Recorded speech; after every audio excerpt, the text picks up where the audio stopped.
GoForThe2.com. This is our Week 6 breakdown of a marquee matchup in the Big Ten with the Cornhuskers of Nebraska traveling to Columbus to take on the 12th-ranked Ohio State Buckeyes. It's an 8 o'clock start. It's under the lights in Columbus. It's on ABC. You have to check it out. It's going to be a great game. We're going to break it down for you right now and just give you some news and notes, and we'll give you a prediction as well for this game. Let's just talk about both teams. Nebraska hasn't traveled to Columbus since 1956.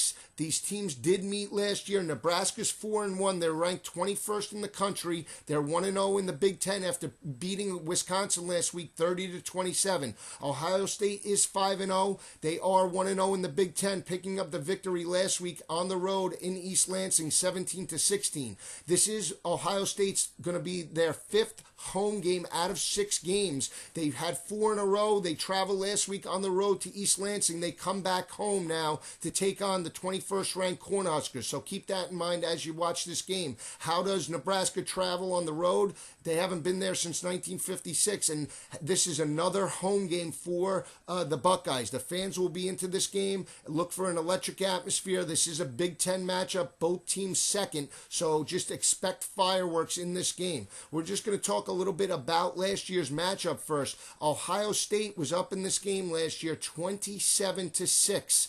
The Braxton Miller did have a good game, but when they were up 27-6, Ohio State, they were outgained in this game at that point 328-73. It was a lot of miscues by Nebraska that allowed Ohio State to jump out to a big lead. Once Braxton Miller went out in the third quarter, Taylor Martinez and Rex Burkhead took over, and that running game dominated. They hit them on some long runs late in that game. Burkhead picked up a ton of yards on screens, and Nebraska dominated late in that game, and they went on to get the victory in Lincoln 34-27. So keep that in mind when you look at that game last year. Ohio State was up by 21, but it was a lot of miscues by Nebraska in that game. They started off slow like they did last week against Wisconsin. How does Nebraska respond on the road? I don't think that they can respond coming out flat again on the road. They're going to have to put in a very strong effort this week on the road in Columbus. They can't come out flat. They don't have the crowd behind them this week. They're going to have to start strong, and look for that to be a part of the game plan coming into this matchup against Ohio State. So let's talk about the Cornhuskers right now. They are 4-1. They're ranked 21st in the country. They are led by their junior quarterback, Taylor Martinez, and they have a very strong running game. Nebraska's 10th in the country in scoring, and they're 5th in the country in rushing. They're averaging 305 points, 305 yards per game rushing. They are led by Taylor Martinez, Rex Burkhead, and Amir Abdullah. Give defenses a lot to worry about in the running game. Martinez is having a great year. He's completed 67.8% of his passes. He's thrown for 11 touchdowns, and he's only turned the ball over once, 1 INT. So that's going to be an important factor going into this game against Ohio State, especially on the road. They cannot turn the ball over. Nebraska cannot turn the ball over in this game, or they're going to be done. So they need a very strong, balanced attack going up against Ohio State. And how does the Cornhuskers respond on the road is going to be a key question.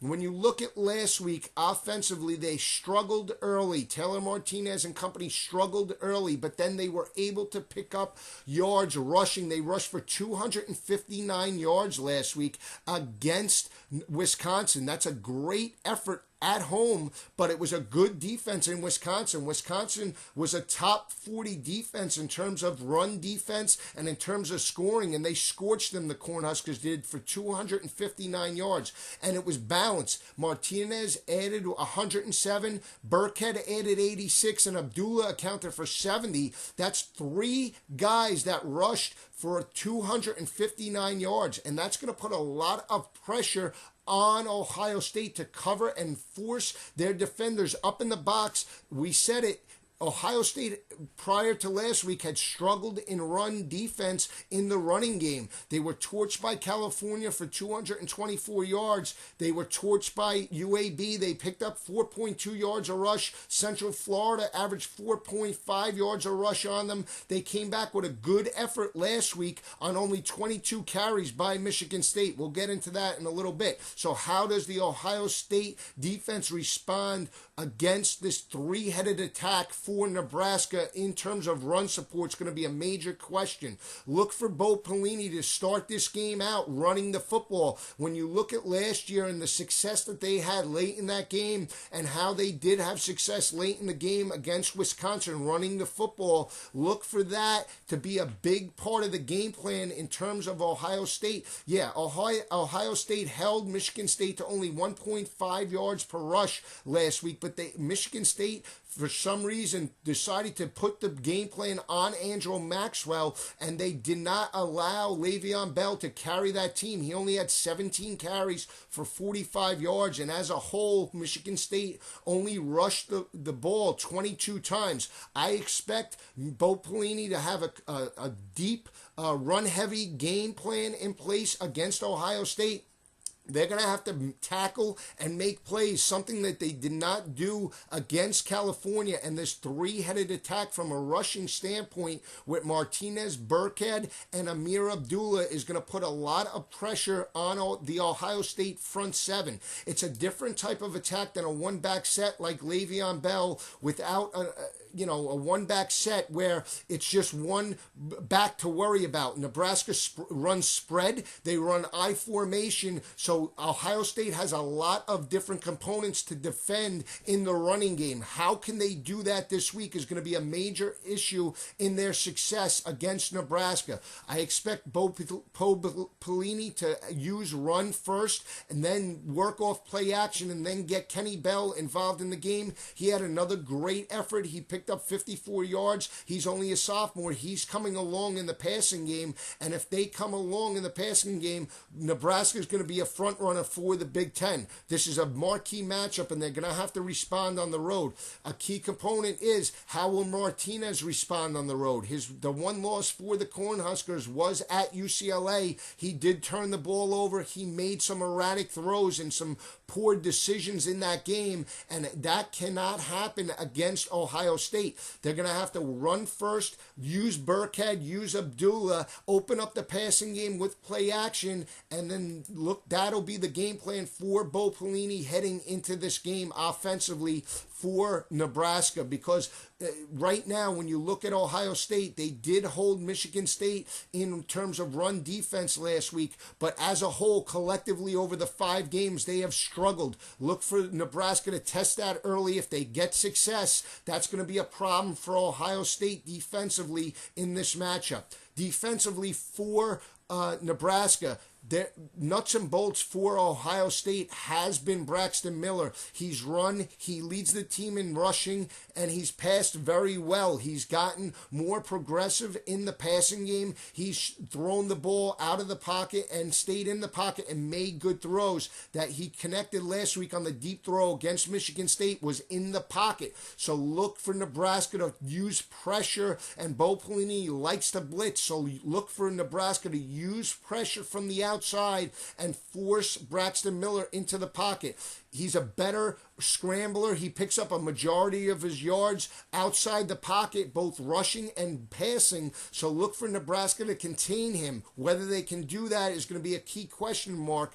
But they did show heavy blitzes late in that game against Wisconsin. They got to Danny O'Brien. They got to Joel Stave. And look for the same type of game plan heading into this matchup. Don't expect a conservative approach defensively for Nebraska. Don't expect Nebraska to sit back and play zone. We expect man coverage, roll up the corners, play bump and run, and then force Braxton Miller into the pocket, making throws. That's going to be the key for the Nebraska defense heading into this game.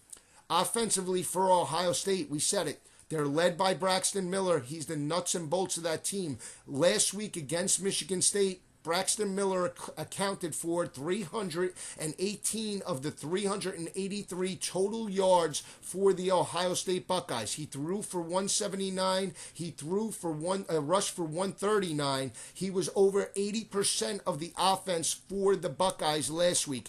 They cannot afford to be so one-dimensional heading home against the Nebraska Cornhuskers. They need to spread the ball around.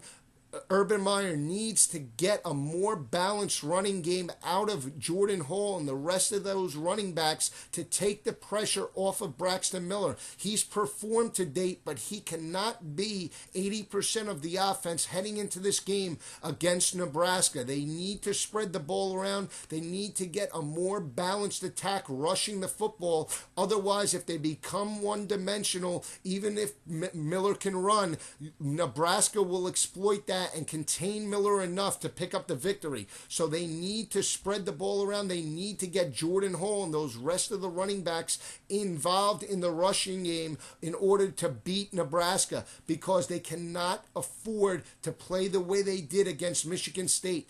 Michigan State was weaker in the secondary than Nebraska. Nebraska has a better secondary than Michigan State did last week. And Bo Pelini is going to use multiple looks, both in run blitzes and zone blitzes against Braxton Miller. And he needs to spread the ball around, Urban Meyer does, to different people on that offense to balance, to give the Buckeyes a balanced attack.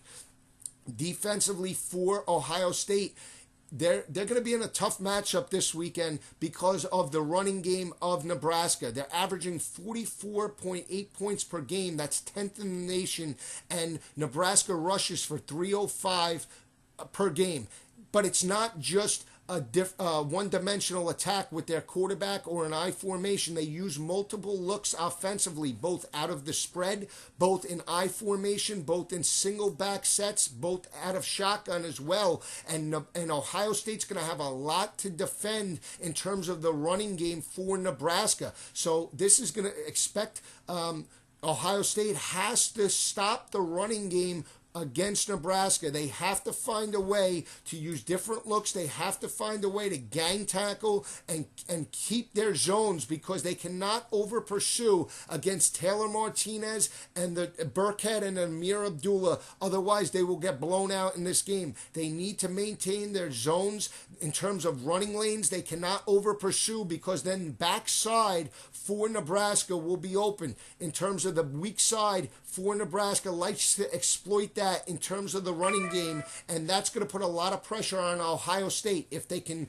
get some success against Nebraska, stuffing the run, then they will force Nebraska to pass the football. And even though Martinez has looked good, he's thrown for 11 touchdowns, completed 67% of his passes, that's going to put a lot of pressure on him on the road. That's what you want to do if you're Ohio State. You want to put the ball in Martinez's hands in the pocket and not let him beat you with the legs and the running game. You need to keep Martinez in the pocket. You need to do the same type of game plan that UCLA did, forcing different types of pressure, stuffing the run, and then forcing Martinez into mistakes on the road. That's what he did in the loss to UCLA, and that's his weakness to date. So Ohio State has to exploit that. If they sit back and they give up chunks of yards running the football, they're going to be in for a long day. So keep that in mind on both sides of the ball.